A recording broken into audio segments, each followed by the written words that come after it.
IPL ২০২৬ আসরের ৩৫তম ম্যাচে মুখোমুখি হচ্ছে দিল্লি ক্যাপিটালস বনাম পাঞ্জাব কিংস।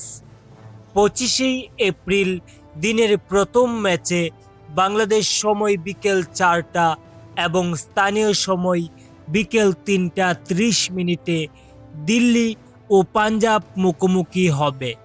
আর এই ম্যাচে কোন দল জিতবে? প্রতি ম্যাচের মতো এবারও আইপিএল ২০২৬ আসরের ৩৫তম ম্যাচটিকে নিয়ে ভবিষ্যৎবাণী করেছেন জ্যোতিষী বিড়াল। প্রিয় দর্শক, বিস্তারিত জানতে চ্যানেলটি সাবস্ক্রাইব করে সম্পূর্ণ ভিডিওটি দেখতে থাকুন। শনিবার ২৫শে এপ্রিল দিল্লি ক্যাপিটালস ও পাঞ্জাব কিংস এবারের আইপিএল সিজনের ৩৫তম ম্যাচে মুখোমুখি হবে। আর এই ম্যাচটিকে নিয়ে ইতোমধ্যে ক্রিকেট বিশ্লেষকগণ তাদের মতামত দিচ্ছেন।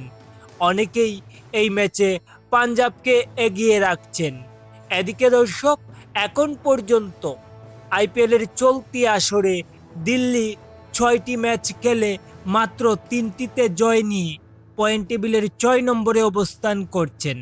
অন্যদিকে পাঞ্জাব সমান ৬টি ম্যাচ খেলে ৫টিতেই জয় নিয়ে যথাক্রমে পয়েন্ট টেবিলের শীর্ষস্থানে তাদের অবস্থান।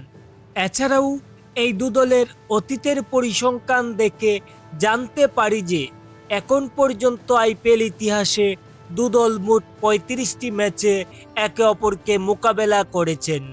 এই ৩৫টি ম্যাচের মধ্যে দিল্লি ১৭টি এবং পাঞ্জাব ১৭টি ম্যাচেই জয়লাভ করেছে।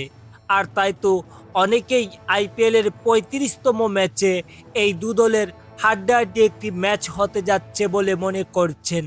এদিকে দর্শক, সবকিছু পর্যালোচনা করে আইপিএল ২০২৬ আসরের ৩৫তম ম্যাচটিকে নিয়ে জ্যোতিষী বিড়াল ভবিষ্যৎবাণী করলে জানতে পারি যে এই ম্যাচটিতে পাঞ্জাব জিততে চলেছে। তো প্রিয় দর্শক, আইপিএল ২০২৬ আসরের ৩৫তম ম্যাচটিকে নিয়ে আপনাদের কি মতামত? কোন দল জিতবে বলে আপনি মনে করছেন তা অবশ্যই নিচে কমেন্ট করে জানাতে ভুলবেন না। ধন্যবাদ সবাইকে।